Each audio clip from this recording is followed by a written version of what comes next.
I'm Logan Crawford, and right now on Spotlight, we're venturing into the heart of America's westward expansion with Vee Daniels. She is the visionary author behind a remarkable book that is called The Seeds of Graceston. This final installment of the Graceston trilogy transports readers to early Fargo, North Dakota, where homesteaders cling to their dreams of founding a village amidst trials of heartbreak, hope, and resilience. Join us as we delve into the stories of 7 families and their journey through hardship and love, culminating in a tale that captures the essence of community and perseverance. We're delighted to have this very talented author join us here today on Spotlight. We thank our team at Brookside Press for helping us put her in the spotlight today. And we ask viewers like you to support writers like her by subscribing to our channel and by purchasing her wonderful and inspiring book. The links are below this interview. Vee, great to see you here today on Spotlight. Thank you for having me, Logan. This is such a cool story that the Seeds of Graceston started with a simple question from your daughter and led to a 25-year-long journey. Tell us a little bit about how this journey unfolded and how it influenced the trilogy you created. Actually, it was a family project where each of us adopted a state that we hadn't heard much about, and I chose North Dakota. And it was kind of like a proof of life kind of project thing. And I did the best thing ever, and I pulled out my old atlas, and I contacted the postmaster of one of the smallest towns I could find. And she sent me a centennial booklet of this little town. And I won't name the name of the town, but this is the book. This is what they sent me, 1882, Cool. 1982. And I just was recovering from surgery at the time. And I was just wondering, well, who are these people and why are they here and how they got there? And I decided that I would try to figure it out. This story is not based on that town. It's based on my imagination, I guess. I was just trying to figure it out. So you had questions about the characters and the people that lived in this tiny little town in North Dakota. And you said to yourself, I wonder if it was like this. I wonder if it was like that, and kind of pieced together a story. Actually, and this sounds strange, but I tried to do an outline at first, but the characters just took over the story, and I felt like they were working through me to tell their story. So it was kind of when I told people about it, it just seems like that's weird. That's a weird way of telling a story. Right. But they just took over and they were telling me the story, and it worked. Awesome. At the end, I had at the trilogy, the end of it, Graceston, I did have to decide, okay, this is it. We're done here. Exactly. So let's go through the names of the 3 books. There are The Seeds of Graceston. That's the first one. And then? The Flowers of Graceston. And then Graceston. Gotcha. It wasn't meant to be a trilogy. Right. But the first book, it just got too big. And my friends and people who knew I was writing a book were asking me, when are you done with this? No, I'm not, but here's the seeds. And I started The Flowers of Graceston, and I realized that story wasn't done either. So it was never meant to be a trilogy, but it is. It's a kind of life of its own. Yes. Like a lot of projects do. Well, that's great. Let's give the folks at home an overview. What is The Seeds of Graceston about? Okay. It's about a group of people who made their way to early Fargo and the homesteaders around in that area, the Red River Valley area. And The Seeds starts out with the main character, and he's actually in Norway. And so there's that family, and then there's one of the characters who had to leave where she was, and she didn't mean to end up there, but she ended up there. And then there were other stories of people that just left their homes and just wanted a new place to be. When they got there, they realized that they needed to have their own place, so their own town. So That's the genesis of it all. yes, That sounds yes. great. And now it reminds me of that song. Well, remember the Red River Valley. Do, do, do. Right? It's amazing the research that I collected to have the story and to make it as real as possible, Yeah. because of course none of us lived back then. So I Right. did a lot of research on how there were some things that I could not find. Right. So I kind of, leave it to Fudged the it a little bit or imagination. made an educational guess, a Yes, hypothesis, as we like to say.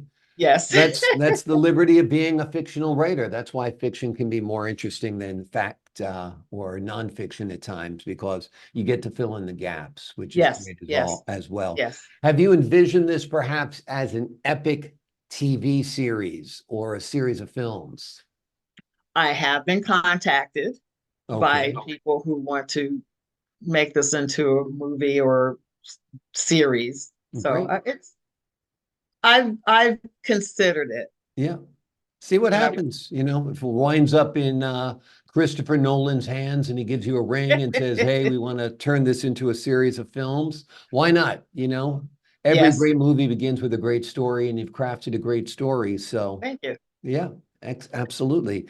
So, when you were writing the book, did you give it off to someone chapter by chapter? Did you wait till you were completely done? Who was your first reader?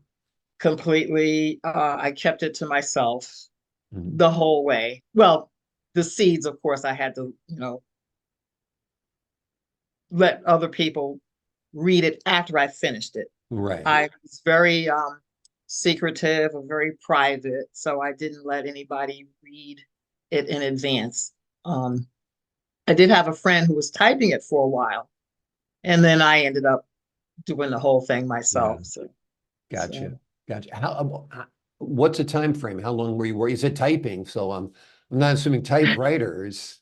Hopefully you're still on the computer. How long you been working on the book? I actually, it's funny, I have to go from head to hand. So I actually hand wrote the whole That's thing. fine. A lot of writers do. They actually find Yes. the idea of typing too cumbersome because they get caught up in the mechanics when you can just write.